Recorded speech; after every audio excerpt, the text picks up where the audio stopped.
नमस्कार मित्रों। मैं काफी दिनों के बाद अभी आपके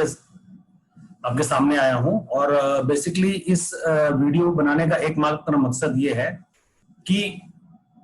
हिटाची जो सीआरएम मशीन लगा रही है बेसिकली, जिसको हम लोग बेसिकली आप ये जान जाएं कि जो एटीएम इंडस्ट्री में हम लोग तीन फॉर्मेट अवेलेबल हो गया है। एक हो गया आपका ऑटोमेटेड टेलर मशीन, जिसको कि हम लोग एटीएम बोलते हैं, जो आप अपने आसपास के इलाकों में देख सकते हैं। अच्छा, दूसरा हो गया सीडीएम कैश डिपॉजिट मशीन, जिसमें कि केवल पैसे जमा किए जा सकते हैं, एटीएम से केवल पैसे निकाले जा सकते हैं। अच्छा, बेसिकली एटीएम इंडस्ट्री का जो सबसे बड़ा चैलेंज है ना, जो बैंक्स फेस करते हैं या इनफैक्ट या डब्ल्यूएलए सर्विस प्रोवाइडर्स भी जो फेस करते हैं, दैट इज कैश मैनेजमेंट, या जो हमारे फ्रेंचाइजी भी जो हैं वो जो फेस करते हैं कैश मैनेजमेंट, ये सबसे बड़ा चैलेंज है। और जब गवर्नमेंट के ये 194N आ जाने के बाद, जहां पे भी कि आप कैश विड्रॉल निकालने के ऊपर, जब आप कैश विड्रॉल करते हैं, निकालते हैं बैंक से जाके एटीएम में कैश लोड करने के लिए, उसमें जो गवर्नमेंट ने जब से ये 194N के तहत जो cash withdrawal TDS charges applicable किया है, तो ये चैलेंज और ज्यादा बढ़ गया है। यद्यपि कि जो हमारे एटीएम वेंडर्स हैं उनको उनके अकाउंट को एग्जम्प्ट रखा गया है, मतलब उनके विड्रॉल्स पे टीडीएस चार्जेस नहीं कट रहे हैं, बशर्त है कि वो अपना white label ATM vendor account खोलें रिस्पेक्टिव बैंक्स में। हिटाची आप लोगों को एक्सिस बैंक या आईसीसी बैंक में ये सुविधा प्रदान कर रही है, जहां पे कि आप एक्सिस इंडेंट के माध्यम से पैसे ले सकते हैं और अपने एटीएम को रन कर सकते हैं। और साथ में अगर आपके आसपास में आईसीसी बैंक है, तो आईसीसी बैंक में आप एसआर के माध्यम से जो भी आपके एटीएम का डिस्पेंस होता है, उसका आपका जो अमाउंट है वो आपको एसआर के माध्यम से पेमेंट किया जाता है। ठीक है।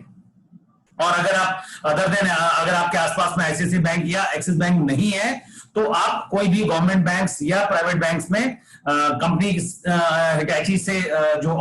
रिक्वायर्ड डॉक्यूमेंट्स हैं, ऑथराइजेशन लेटर है या जो भी आपके हिटाची का लाइसेंस है, व्हाइट लेवल एटीएम वेंडर का लाइसेंस है, वो सारी कॉपीज लेके आप अपने बैंक में जमा करते हैं और आप अपना व्हाइट लेवल एटीएम वेंडर को जो अकाउंट है, सेपरेट अकाउंट होता है, वो खोलेंगे। अच्छा, इस अकाउंट को में आप ये आपको बिल्कुल विशेष तौर पे ख्याल रखना है कि जो भी आप अकाउंट खोल रहे हैं, इसमें आपको कोई भी दूसरा ट्रांजेक्शन अलाउड नहीं है। केवल हिटाची के पैसे आएंगे और वो पैसे आप अपने सेल्फ चेक से निकालते हैं। मतलब आप ना तो उसमें किसी तरह से कोई इंटरनेट बैंकिंग यूज कर सकते हैं, किसी को पैसे ट्रांसफर कर सकते हैं, ना ही उस अकाउंट में किसी से पैसे मंगवा सकते हैं। उसमें केवल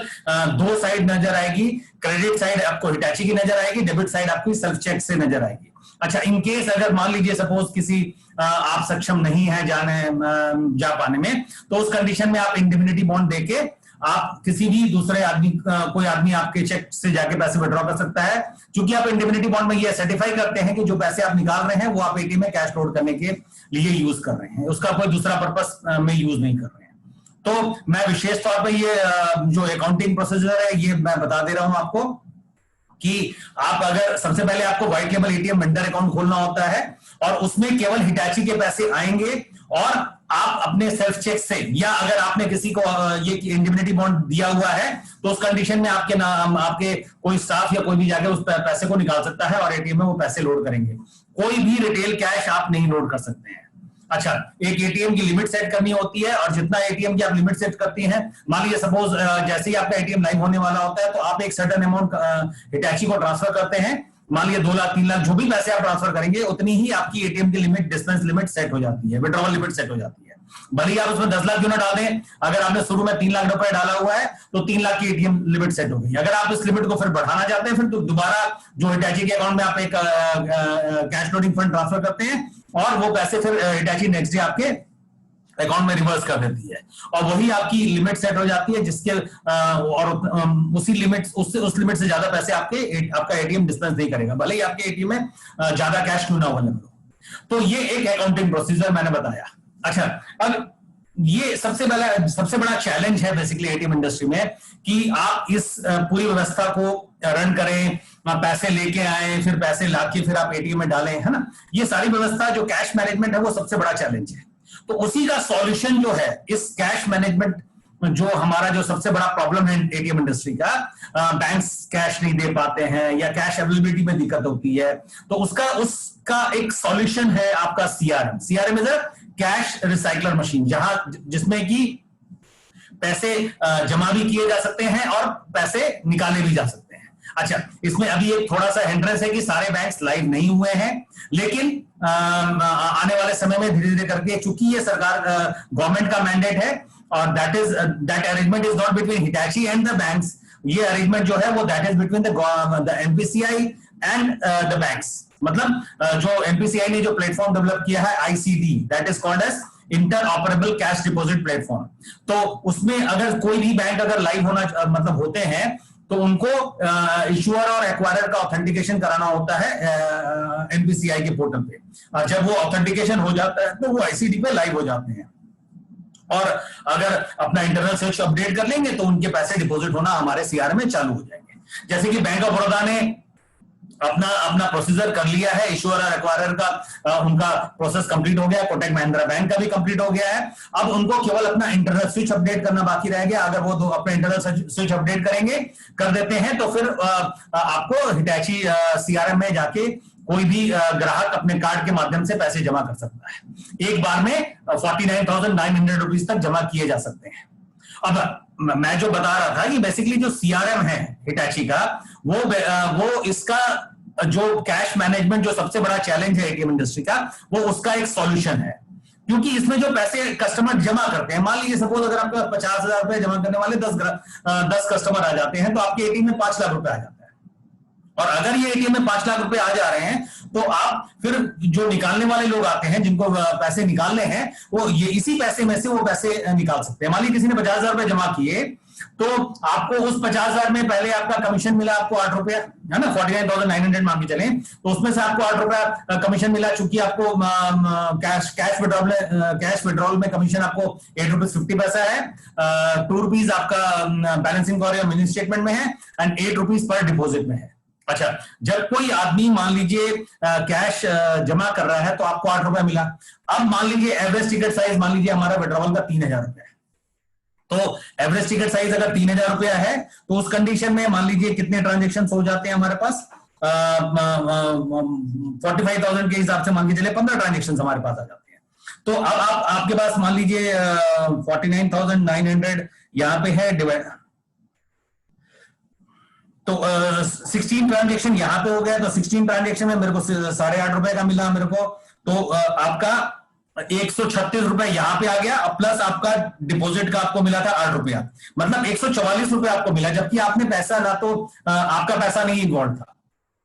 तो 50,000 के में अगर कोई आदमी आपके यहां जमा कर रहा है और फिर वही पैसे दूसरे लोग निकाल रहे हैं तो 144 रुपीज की आपकी अर्निंग होती है एक। अगर इस तरह के अगर मान लीजिए 10 लोगों ने अगर पैसे 50,000 रुपए मतलब 5 लाख रुपए तक आ गया तो आपके पास 1,400 रुपए तक की इनकम आ सकती है। अब ये 1,400 रुपए की इनकम आपको अगर हम लोग 25 दिन भी कर दें तो 35,000 रुपए होते हैं। तो you can earn up to 35,000, जबकि आपका इन्वेस्टमेंट जो है, जो सेटअप चार्जेस आप 2,88,800 दे रहे हैं वही है। मान लीजिए 1 लाख रुपए और सरप्लस पकड़ के चले तो 4 लाख के इन्वेस्टमेंट के अगेंस्ट में आप you are earning up to 35,000 in case of CRM. तो सीआरएम में जो हम लोग का आरओआई है, return on investment, is very handsome, which is between on a lesser side मैं बता रहा हूं, वो लगभग 7 से 8% के बीच में आपका आरओआई आता है। On a lesser side I am talking about, जबकि यद्यपि अगर देखा जाए तो ये इट इज क्रॉसिंग 8%, बट मैं लोअर साइड भी बांध के चलूं तो 6% we can comfortably think of. ठीक है, तो आपने अगर मान लीजिए 2,88,800 अपना सेटअप चार्जेस दिया, प्लस एडिशनली आपने 1 लाख रुपए और सरप्लस पकड़ के रखा हुआ है, 1 लाख मतलब 10,000 रुपए मान के चले कैश ये करने के लिए, तो आपका अच्छा, मैं उस क्लास ऑफ कस्टमर्स को बेसिकली टारगेट करना चाहता हूं जो जिनके पास कैश जनरेशन होता है, जैसे gas agency owner, petrol pump owners, जो डिस्ट्रीब्यूटर्स हैं, है ना, मान लीजिए बड़ी बड़ी कंपनियों के डिस्ट्रीब्यूटर्स, उनके पास डेली का 3 से 4 लाख रुपए का कैश कलेक्शन आता है, चाहे पेट्रोल पंप ऑनर्स के पास भी आता है, गैस एजेंसी ऑनर्स के पास भी आता है, या जो बहुत सारे जो ग्रामीण इलाकों में जो डिस्ट्रीब्यूटरशिप चला रहे हैं, हिंदुस्तान लीवर का या अलग अलग कंपनीज का या कोको कोला का या कोई भी किसी भी तरह के मतलब डिस्ट्रीब्यूटरशिप चला रहे हैं और उनके पास कैश जनरेशन आता है। या मान लीजिए छड़ व्यवसायी हैं, है ना, जो ये करते हैं, उनके पास कैश का जनरेशन है, तो वैसे लोगों के लिए, और उनको फिर वो जो पैसे, जैसे मान लीजिए गैस एजेंसी ऑनर का होता है कि दिन भर का उनका गैस कलेक्शन आया, अब उस पैसे को उन्होंने बैंक में जमा किया और फिर वहां से फिर उन्होंने एचपी को या भारत को वो ट्रांसफर किया पैसा और उनके पास दोबारा उनका लौट आया। अच्छा, इस पूरी व्यवस्था में अभी क्या है, आपके पास जो भी 2-3 लाख का कलेक्शन आया, आपने उसमें बैंक में जाके जमा किया, तो एक तो आपको मतलब ये पेन लेना होगा कि आपका स्टाफ जाए, जाके एक समय देगा वो जाके पैसे जमा करने के लिए, उसमें एक रिस्क इन्वॉल्व है कि आप पैसे कैरी करके आपका स्टाफ लेके जाएगा, तो मतलब कई ऐसे इलाकों में पैसे कैरी करना इज अ रिस्क, है ना, तो उस कंडीशन में वो जाके पैसे जमा करेगा और उस पैसे में आपको किसी भी तरह की एक्स्ट्रा आमदनी नहीं मिलती है। जो पैसे आपके कलेक्शन आए उस पैसे को आपने जमा करवा दिया और जमा करने के बाद आपको आपका गैस का या पेट्रोल का जो पेट्रोल है वो आपका आपके आपूर्ति के लिए आपको पेट्रोल मिल गया या गैस मिल गया, या जो हिंदुस्तान लीवर का ये कर रहे हैं तो आपको आपके पास सामान आगे जो भी कलेक्शन आया आपने कंपनी को ट्रांसफर किया। अच्छा, इस पूरी व्यवस्था में अगर सीआरएम अपने यहां लगाते हैं, खासकर मैं इन लोगों को बोल रहा हूं जिनके पास एक कैश का जनरेशन है, जहां पे उनके पास डेली के 3-4 लाख रुपए उनके पास कलेक्शन आते हैं, तो वो बिना किसी इन्वेस्टमेंट के, जो कि विदाउट केवल सेटअप चार्जेस जो उनका लग रहा है वही केवल लगेगा 2,88,800 रुपया जो सीआरएम लगाने का खर्चा लगता है, और आपको केवल एक 7x10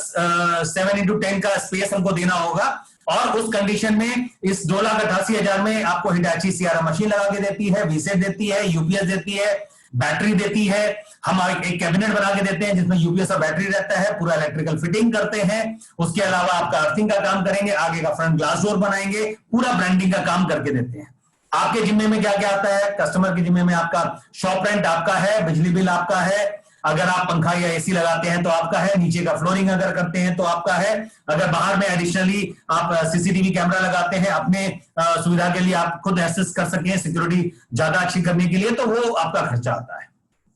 तो एक तरह से मान के चले हम लोग, आपका 3 लाख रुपए का सेटअप चार्जेस आ गया, 1 लाख रुपए आपने एडिशनली और रखा, ठीक है। मैं बार बार बोल रहा हूं वैसे लोगों के लिए जिनके पास 3 से 4 लाख रुपए का कलेक्शन आ रहा है, वो बैंक में जाके जमा कर रहे हैं और बाद में उस पैसे को फिर आरटीजीएस के माध्यम से या जो भी निफ्ट करके वो अपने आपूर्ति के लिए, अपने पेट्रोल आपूर्ति के लिए अपने उसमें पेट्रोल मंगाते हैं या डीजल मंगाते हैं या गैस मंगाते हैं या कोई भी प्रोडक्ट मंगाते हैं। तो अब इस व्यवस्था में क्या होगा, आपको केवल एक ही करना होगा, जो ठीक है, हो सकता है आप बोले नहीं मेरे नजदीक में यूनियन बैंक नहीं है, कैनरा बैंक नहीं है, आंध्रा बैंक नहीं है, तो इससे कोई फर्क नहीं पड़ता। हो सकता है आपका डिस्ट्रिक्ट टाउन आपसे 50 किलोमीटर दूर है, क्योंकि आपको बैंक में जाके व्यवस्था नहीं लेनी है,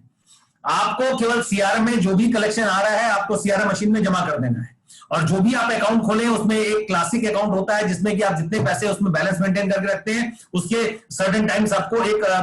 फ्री डिपॉजिट फैसिलिटीज मिलती है बैंक की तरफ से। तो ये फैसिलिटीज आपको जो करंट अकाउंट खोलना है अपने पंप के उसमें, जो फर्म आप चला रहे हैं, जिस नाम से आप अपनी व्यवस्था गैस एजेंसी चला रहे हैं या आप पंप चला रहे हैं या फिर अपनी कोई भी डिस्ट्रीब्यूटरशिप चला रहे हैं, उसी नाम से आपको एक यूनियन बैंक या कैनरा बैंक या आंध्रा बैंक में आपको अपना बैंक अकाउंट खोलना होगा, करंट अकाउंट आपके अपने फर्म के नाम से, और उसमें आपको डेबिट कार्ड लेना, जो डेबिट कार्ड लेना जरूरी है, जिसके माध्यम से आप पैसे सीआरएम में जमा कर सकते हैं। अब आपके पास जो भी कलेक्शन आ रहा है, आपको कलेक्शन अपने काउंटर में रखने की जरूरत नहीं है, आप वो कलेक्शन एक सर्टेन अमाउंट 50,000 होते जा रहा है, आप उसको अपने सीआरएम में जमा करते जाइए अपने कार्ड के माध्यम से, और वो दिन भर का कलेक्शन जो आपके इसमें जमा आया, आपको फायदा क्या हुआ,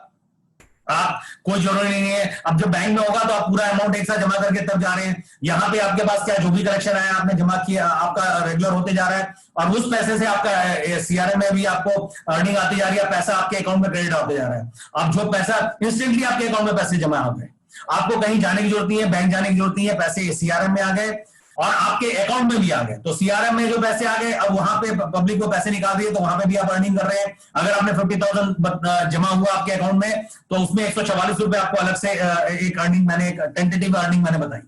उसके अलावा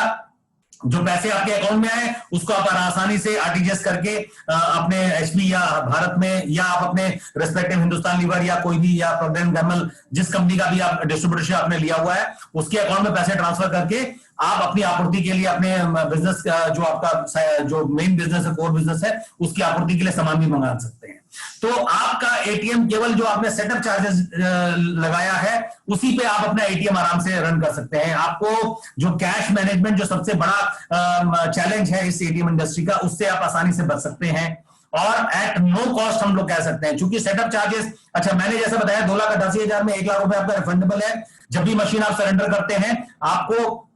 ये 1 लाख रुपए वापस हो जाएंगे, लेकिन 1,88,000 डे 1 से, मान लीजिए अगर दूसरे महीने भी बंद करते हैं तो ये 1,88,000 आपको वापस नहीं होंगे। ठीक है, कृपया करके इस चीज को ध्यान से रखें। अच्छा, इसका ब्रेकअप अगर हम लोग देख लें तो 1 लाख आपका रिफंडेबल चार्जेस है, 1,60,000 आपका सेटअप चार्जेस है और इस 1,60,000 पे 18% का जीएसटी लगता है 28,800। तो टोटल कॉस्ट जो आपको हिटैची के बैंक अकाउंट में जमा करना होगा 2,88,800 है। अच्छा, पूरा प्रोसीजर क्या है? आप सबसे पहले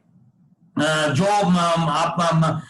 हमारा बेसिकली मार्केटिंग हमारा संजय देख रहे हैं और आप लोग संजय का नंबर आप लोग लिख सकते हैं अपने जो भी अगर इच्छा जाहिर करते हैं, जो भी gas agency owner, petrol pump owner या फिर मान लीजिए कोई भी डिस्ट्रीब्यूटर अगर मान लीजिए हमारा हमसे जुड़ना चाहते हैं, और ये मैं बहुत ही गोल्डन अपॉर्चुनिटी है। और तो वो आप संजय का नंबर निश्चित लिख लें। संजय का नंबर है 8777684575। फिर से मैं नंबर रिपीट करूंगा संजय का 8777684575। मैं इस वीडियो लिंक के नीचे में भी संजय का नंबर लिखा रहेगा, आप उस पर संपर्क कर सकते हैं। मेरा वेबसाइट है अपना atm.com, वहां पे भी जाके आप अपना फॉर्म भर सकते हैं, हिटैची इंस्टॉलेशन का मतलब इंटरेस्ट फॉर्म भर सकते हैं और आपके पास फिर संजय का कॉल जाएगा। अच्छा, आपको सबसे पहले अपने, अगर आप इंटरेस्टेड हैं तो आपको अपना जो भी वेबसाइट जहां पे आप अपना एटीएम प्लान कर रहे हैं, जो आपकी गैस एजेंसी में जो जगह है आप आइडेंटिफाई करके चाह रहे हैं, हमको 7x10 का स्पेस चाहिए एटीएम इंस्टॉल करने के लिए और फ्रंट स्पेस चाहिए, अंदर का स्पेस नहीं चाहिए, रोड फेसिंग होना चाहिए। ये ध्यान रख सकते हैं जिससे कि आपका मैक्सिमम ट्रांजैक्शन हो सके और जो भी जगह हो वहां पे पब्लिक का मूवमेंट अच्छा खासा हो, एकांत एरिया नहीं हो। जैसे जनरली मैंने देखा है गैस एजेंसी थोड़ा सा साइड में होते हैं, तो आपको थोड़ा सा जो लोकेशन देखना है वो साइड रनिंग लोकेशन देखना है, जिससे कि आप जो पैसे जमा कर रहे हैं तो वहां पे मैक्सिमम ट्रांजेक्शन आपके पास आ सके। ये एक और हम लोग मिनिमम बेस लाइन लेके चलते हैं 100 ट्रांजेक्शंस का, जो वहां पे हमको मिल सके। ठीक है, तो तभी आपको भी फायदा है और हम लोग को भी फायदा है। तो आप सबसे पहले मुझे एक वीडियो बना के देते हैं ये दिखाते हुए कि इस जगह पे मुझे एटीएम लगाना है और 200 मीटर आगे बढ़ के, ये नहीं कि अपने एक जगह पे खड़े खड़े नहीं दिखाना है मेरे को, आप 200 मीटर बताइए आगे बढ़िए कि मेरे ये दुकान का लेफ्ट हैंड साइड का हिस्सा है, 200 मीटर आगे बढ़ते जाइए और उस दौरान पीक आवर में ये वीडियो बनाइए जिससे मुझे ट्रैफिक मूवमेंट का समझ में आए। और फिर 200 मीटर राइट हैंड साइड में जाइए, ये दिखाइए कि ये मेरे दुकान का राइट हैंड साइड का हिस्सा है और आसपास का जो भी लोकेशन आप आइडेंटिफाई जो बताना चाहते हैं वो बताइए और वो वीडियो मुझे आप भेज देंगे, संजय को भेज देंगे, संजय के व्हाट्सएप नंबर पे जो मैंने बताया आपको 8777684575, इस नंबर पे आप भेज देंगे। फिर संजय आपको एक वीडियो देंगे और आपकी मदद करेंगे कैसे आपको फोटोग्राफ्स लेना है। उस वीडियो में एक्सप्लेन किया हुआ है। हमारा हिटैची का ऐप है जो आपको प्ले स्टोर पे, गूगल प्ले स्टोर पे जाने के बाद मिल जाएगा, साइट क्वेस्ट के नाम से, SITE, site QUEST, site quest को डाउनलोड कर लेंगे और वीडियो को देख के जैसा बताया गया है उसमें आपको पहले फ्रंट फोटो आप ठीक अपने दुकान, अच्छा जब भी आप ये करेंगे तो मोबाइल को ऐसे रखेंगे, ऐसे नहीं रखेंगे, मोबाइल को इस तरह से करके फोटो लेना है जिससे कि आपका पूरा फुल व्यू आए। ये इस तरह से नहीं करना है, हॉरिजॉन्टल रखना है। ठीक है, हॉरिजॉन्टल करके फोटो लेंगे आप अपने मोबाइल से, जब भी फोटो लेंगे तो ऐसे करके नहीं लेंगे, इस तरह से करके लेंगे। ठीक है, और साइड पेज में सबसे पहले दुकान के ठीक सामने में खड़े होंगे, उसका फ्रंट व्यू लेंगे। फिर अगर आपके दुकान के सामने में रोड है तो उस रोड को क्रॉस कर जाएंगे, उसको दूर चले जाएंगे 50 मीटर के आसपास में, वहां से लेंगे जिससे आपके दुकान के आसपास की दोनों 4-5 दुकानें जो भी हैं अगल बगल की वो नजर आए, उसको बोलते हैं लॉन्ग व्यू। अच्छा, जब आप दुकान के जब रोड के उस तरफ चले जाएंगे तो उसी से अगर आपको फिर लेना है, अगर आपको राइट व्यू लेना है तो आप लेफ्ट में लगभग 100 कदम 100-150 कदम उस तरफ चले जाएंगे और वहां से आप अपनी दुकान की तरफ से देखेंगे तो आपको लेफ्ट व्यू पूरा नजर आ जाएगा। ठीक है, तो आप लेफ्ट की तरफ का पूरा मतलब वहां से राइट जाके आप लेफ्ट की तरफ देखेंगे, दुकान को देखते हुए आगे का देखेंगे तो वो आपका लेफ्ट व्यू हो जाएगा। अच्छा, जब उस तरफ आप हैं तो उसी तरफ से आप अपने दुकान का राइट रोड व्यू हो जाएगा। जब आप राइट की तरफ गए तो अपने सामने जो रोड है आपका, उसका ठीक रोड के सामने में आप इस तरह से करके आप अपना रोड का व्यू पूरा ले लेंगे, राइट रोड व्यू हो गया। फिर आप इस तरफ आ गए, फिर बीच में आके फिर जाके आप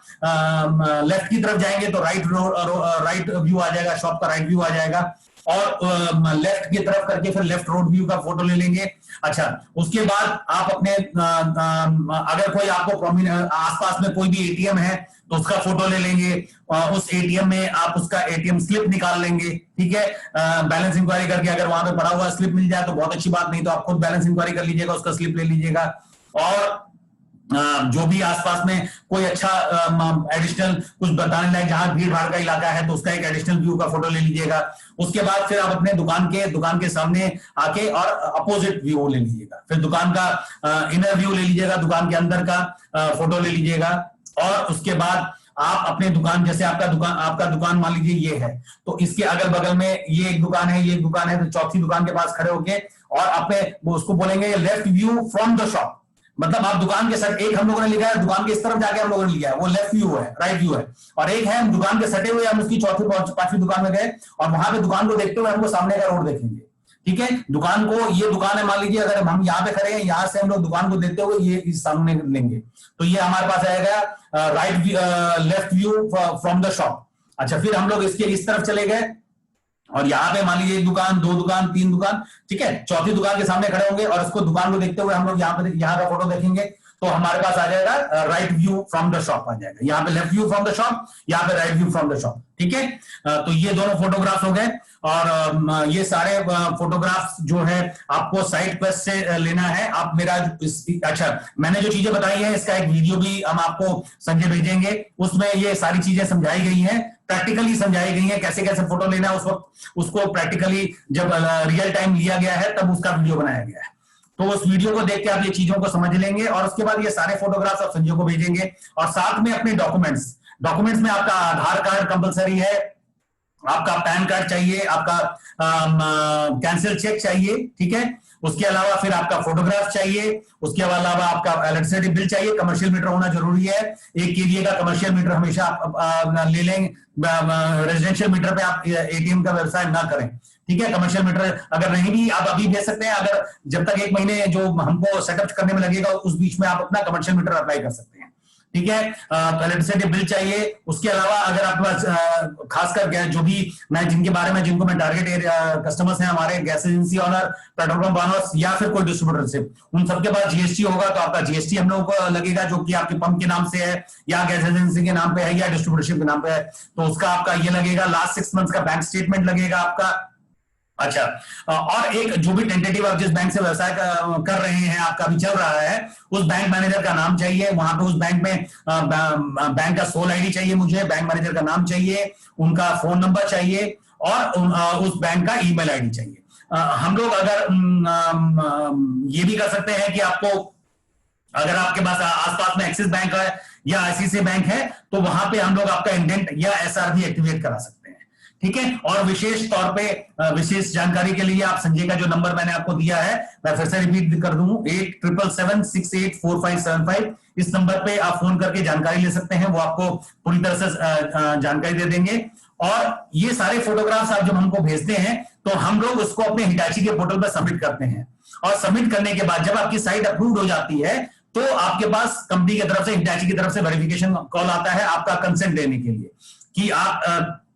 एटीएम लगाना चाहते हैं कि नहीं लगाना चाहते हैं। जब आप अपना कंसेंट दे देते हैं तो आपका एलओआई जनरेट होगा, लेटर ऑफ इंटेंट उसको बोलते हैं, अप्रूवल लेटर भी बोल सकते हैं। उसमें सारी जानकारी लिखित में दी रहेगी जो कि हमारे द्वारा आपको अभी बताया जा रहा है या संजय के द्वारा आपको बताया जाएगा। और उसमें वो सारी जानकारी लिखित में होंगी, उसमें सारे कंपनी के कॉन्टैक्ट नंबर्स होंगे,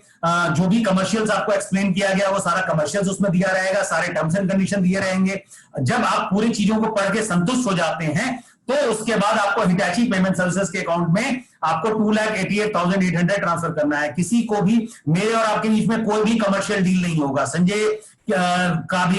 भी आपसे 1 रुपए का किसी भी तरह का कोई पैसे का लेन देन की बात नहीं करेंगे। जो भी पैसे का लेन देन होता है वो आपके और हिटैची के बीच में होता है, और हिटैची आपको कमीशन डायरेक्टली देती है। मेरा काम, हम लोग का काम, दिव्यांशी डिजिटल हमारा बेसिकली मास्टर फ्रेंचाइजी है, हम लोग ऑथराइज मास्टर फ्रेंचाइजी हैं हिटैची के। हमारा काम है आपका प्री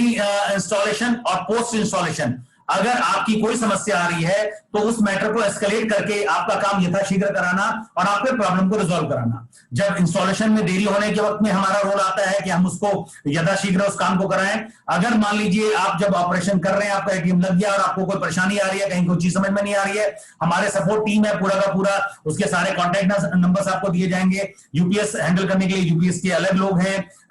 एटीएम हैंडल करने के लिए एटीएम के अलग लोग हैं, पूरा सपोर्ट टीम है। हमारे लोकल जो भी आपका इंजीनियर आपके पास इंस्टॉल आ जाएगा, वो आपका इंस्टॉल करने के लिए आता है, वो आपका इमीडिएट सपोर्ट सेंटर है। अगर किसी कारण से वो आपका फोन नहीं उठाता है, आपको प्रॉपर सर्विस नहीं देता है, अगर आप हिटैची सपोर्ट सेंटर में फोन करते हैं और वो आपका फोन रिसीव नहीं करते हैं, वो आपको आपकी समस्या का समाधान नहीं करते हैं, तो फिर मेरा रोल आता है, आप मुझे संपर्क करते हैं और आपको आपके काम को यथाशीघ्र कराना, आपके प्रॉब्लम को रिजॉल्व कराना मेरी जिम्मेदारी बनती है। ये हमारा काम है, मेरा काम यही है। किसी भी तरह का कोई कमर्शियल डील मेरे और आपके बीच में नहीं होता है। हिटैची और आपके बीच में 9 साल का कॉन्ट्रैक्ट होगा। इस 9 साल के दौरान कभी भी एटीएम खराब होगा, वीसेट खराब होगा, यूपीएस खराब होगा, तो उसकी बनाने की जिम्मेदारी हिटैची की होती है, और एट नो कॉस्ट। इसमें ये नॉन रेंटल प्लान है, इसमें किसी भी तरह का रेंट नहीं लिया था। हाँ, ये निश्चित है कि आपको गाइडलाइंस के हिसाब से हमेशा पैसे लोड करने हैं एटीएम में। ये नहीं कि आपने एटीएम लगा लिया, आपको मन आ रहा है तो आपने पैसे लोड किया, नहीं मन में आया तो नहीं लोड किया। ये अगर इस कंडीशन में, अगर सडन समय में आप पैसे लगातार 15 दिन अगर आप पैसे कैश नहीं लोड करते हैं किसी भी कारण से, ये एटीएम इंडस्ट्री है और एज पर आरबीआई गाइडलाइन चल रही है, आपको हर परिस्थिति में एटीएम में कैश लोड करना है। अगर 15 दिन तक लगातार कैश लोड नहीं होता है तो हिटैची फिर स्वतंत्र है वो उस एटीएम को बंद करने के लिए, और जो आपका एप्लीकेबल चार्जेस है वो आपको डिडक्ट होगा और केवल 1 लाख रुपए ही वापस होगा। तो आप ये जब भी कोई एटीएम लगाने का प्लान करते हैं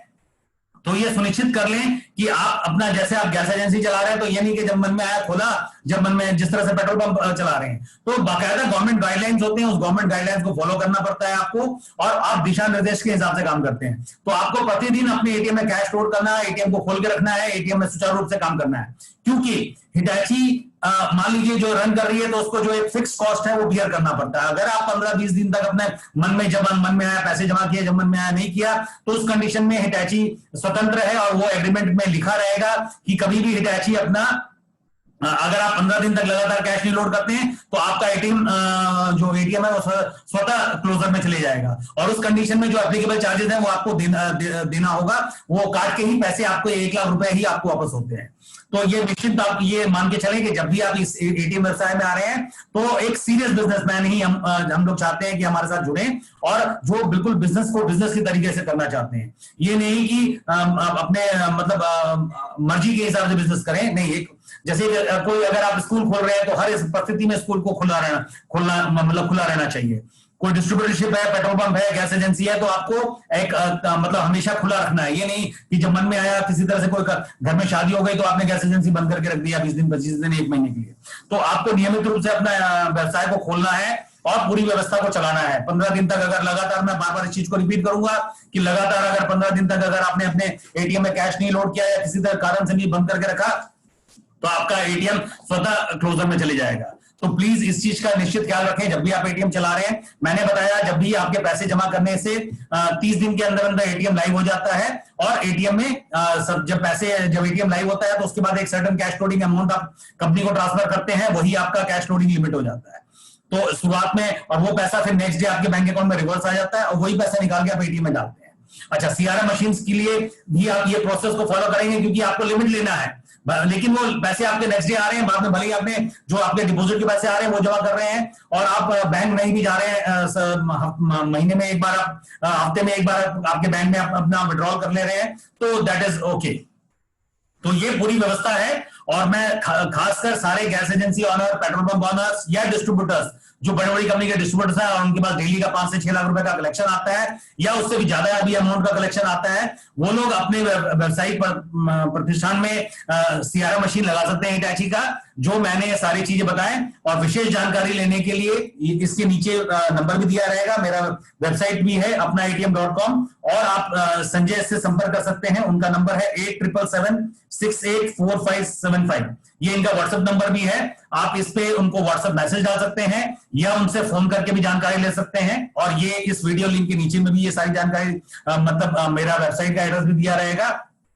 और आप यथाशीघ्र इस अपॉर्चुनिटी का फायदा उठाएं, क्योंकि आने वाले समय में बहुत तेजी से बैंक्स इसमें आएंगे और जैसे जैसे बैंकों की संख्या बढ़ती जाएगी इस व्यवसाय का अट्रैक्शन बढ़ते जाएगा। और इससे अच्छा सेफ एंड सिक्योर बिजनेस आपको आज के समय में नहीं मिल पाएगा। जब कोरोना के समय में जब मैक्सिमम बिजनेस जो बिजनेस साइकिल है पूरा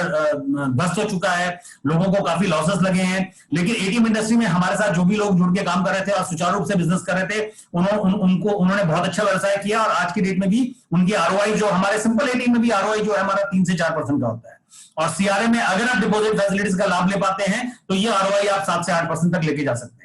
धन्यवाद मित्रों, मेरा नाम चंद्रकांत अकेला है और आप विशेष जानकारी लेने के लिए मैंने आपको जैसा बताया कि आप मुझे मेल भी लिख सकते हैं। मेरा मेल आईडी है chandrakant@apnaatm.com,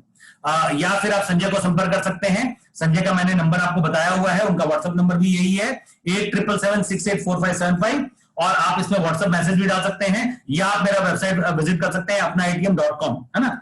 उसमें सारी जानकारी आपको दी रहेगी। धन्यवाद मित्रों।